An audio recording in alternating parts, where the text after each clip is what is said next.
Selamat berjumpa kembali dalam layanan audio Sahabat Seperjalanan. Hari ini adalah hari Kamis 19 September 2024. Tema renungan saat teduh kita dengan judul Ketika Kematian Mendekat. Firman Tuhan terambil dalam Filipi pasal 1 ayat 20 sampai dengan ke-22. Sebab yang sangat kurindukan dan kuharapkan ialah bahwa aku dalam segala hal tidak akan beroleh malu, melainkan seperti sedia kala. Demikian pun sekarang Kristus dengan nyata dimuliakan di dalam tubuhku, baik oleh hidupku maupun oleh matiku. Karena bagiku hidup adalah Kristus dan mati adalah keuntungan. Tetapi jika aku harus hidup di dunia ini, itu berarti bagiku bekerja memberi buah. Jadi mana yang harus kupilih? Aku tidak tahu. Mari kita berdoa. Bapa yang di dalam sorga, dalam setiap perjalanan hidup pasti kami akan mengakhirinya dan kami akan bertemu dengan Tuhan. Biarlah kami memiliki sebuah kehidupan yang bijaksana, menjalani kehidupan yang masih menjadi anugerah yang kami terima. Dalam nama Tuhan Yesus kami berdoa, amin. Shalom sahabat perjalanan yang dikasihi Tuhan. Di dunia manapun, di komunitas manapun, di suku manapun, di negara manapun, untuk setiap pribadi yang namanya manusia yang hidup di dalam dunia ini sangat tidak suka sekali berbicara yang namanya kematian. Kalau kita berbicara tentang kehidupan, maka ada banyak unsur yang bisa dibicarakan dengan mimpi-mimpi, dengan keinginan, dengan harapan dari anak masih kecil, kemudian bertumbuh remaja, menjadi kemudian dewasa awal, dewasa pertengahan, dewasa lanjut sampai kepada lansia. Setiap kita punya keinginan tentang catatan-catatan untuk apa kita hidup dengan semua rencana kita ada. Tetapi tidak ada seorang pun yang kemudian mencantumkan rencana kematian. Kalau saya mati harusnya begini dan begitu. Dan biasanya itu hanya dipikirkan oleh para lansia. Menjelang kematian dengan sebuah kesadaran, dia mengatur warisan, dia mengatur mungkin catatan-catatan, dia membuat biografi, dan dia siap untuk menghadapi. Karena itu adalah sebuah fakta yang kita berlari pun kematian akan menjemput. Kematian adalah sesuatu yang tidak disukai untuk dibicarakan, apalagi dihadapi. Kalau bisa dihindari sejauh-jauhnya. Tetapi Paulus tidak demikian. Apa yang dikatakan oleh Paulus? Karena bagiku hidup adalah Kristus dan mati adalah keuntungan. Siapa yang berani mengatakan mati adalah keuntungan? Kecuali kita memahami sebuah kebenaran secara mendalam. Bahwa hidup ini adalah sebuah anugerah, hidup ini adalah sebuah pertanggungjawaban, dan akhir daripada kehidupan itu bukan berbicara tentang kesuksesan, tetapi berbicara tentang kematian. Kematian dianggap sebagai sebuah kekalahan, kegagalan, kegelapan, kehilangan, atau kematian sebagai bentuk adalah pencapaian, sebagai sebuah kemenangan, sebagai sebuah glorify, kemuliaan, karena kita bertemu dengan Sang Pencipta kita. Dan kita berani mempertanggungjawabkan setiap aspek kehidupan yang kita jalani. Paulus mengucapkan sebuah kalimat yang sangat luar biasa. Bagiku hidup adalah Kristus dan mati adalah keuntungan. Bagaimana mungkin kematian sebagai sebuah keuntungan?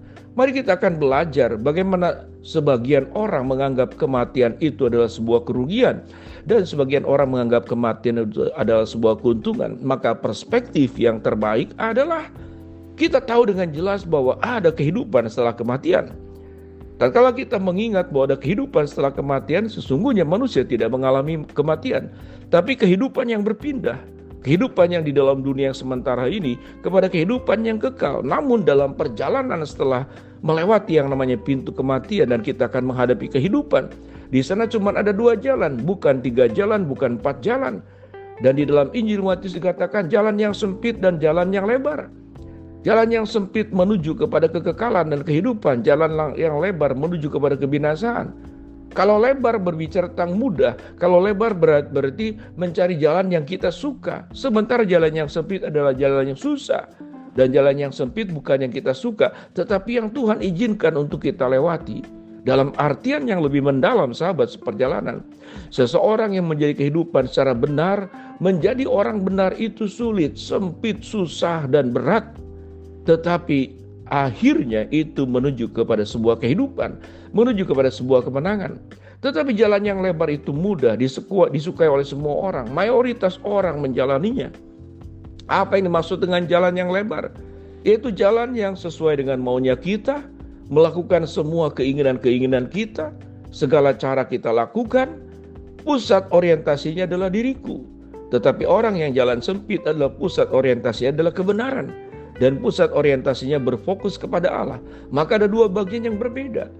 Tatkala kemudian kita melihat Rasul Paulus menjalani seluruh kehidupannya itu adalah hidupku bagi Kristus dan mati adalah keuntungan. Dia memilih jalan yang sempit, dia memilih jalan yang benar. Sekalipun mayoritas tidak menyukainya. Dan mungkin sedikit orang yang mau menjalaninya. Karena kita tahu dengan jelas kata-kata kita mengasuh anak-anak. Memberikan pendidikan yang baik kepada anak itu sulit diterima, butuh perjuangan. Tetapi keburukan tidak perlu diajarkan, anak-anak bisa sendiri. Dari mulai kebiasaan berbohong, berdusta, mencuri, dan mencari hal-hal kesenangan dan bukan apa yang seharusnya dijalankan. Berumah tangga pun demikian, berbisnis pun demikian, bersosial bermasyarakat pun demikian. Kita tidak ingin jalan yang sempit. Kalau bisa jalan yang lancar tanpa ada stopan, tanpa ada yang mengganggu, jalan itu cuma milik kita sendiri. Kita berjalan sampai kepada tujuan yang kita inginkan.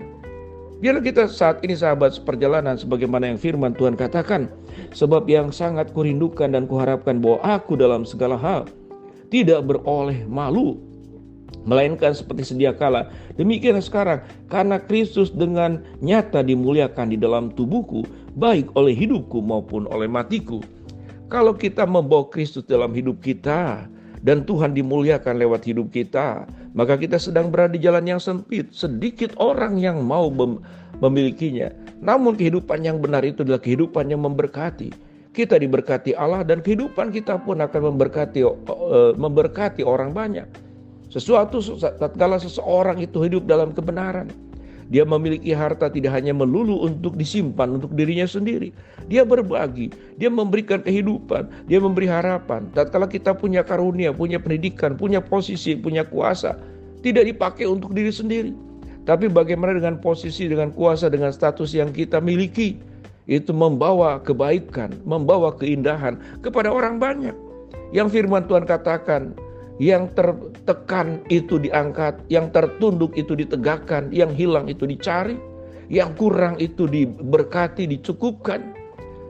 Yang sebagai orang asing diberi tumpangan, mereka yang ada dalam penjara itu kemudian dilawat, didoakan, dibimbing, diarahkan. Itulah kehidupan. Kalau kita menjalani kehidupan secara benar, kita tidak pernah takut menghadapi kematian. Tapi sewaktu hidup kita itu hidup di dalam jalan yang salah, merugikan orang lain, menyakiti orang lain, memfitnah, menggosip, melakukan tindakan-tindakan yang melanggar hukum Allah juga melanggar hukum yang ada di negara, kita akan takut menghadapi kematian. Biarlah sahabat seperjalanan, tatkala kematian itu mendekat, tatkala kematian itu menjemput, kita boleh berkata seperti Rasul Paulus, bagiku hidup adalah Kristus dan mati adalah keuntungan. Dan biarlah Kristus dengan nyata dimuliakan di dalam tubuhku, baik oleh hidupku maupun oleh matiku. Mari kita belajar untuk tidak takut dengan kematian. Karena kematian ditakuti atau tidak akan menjemput kita. Biarlah dengan sukacita bahwa kita mengakhiri kehidupan dengan baik. Kita menjadi kehidupan dengan baik dengan pertolongan Tuhan. Mari kita berdoa.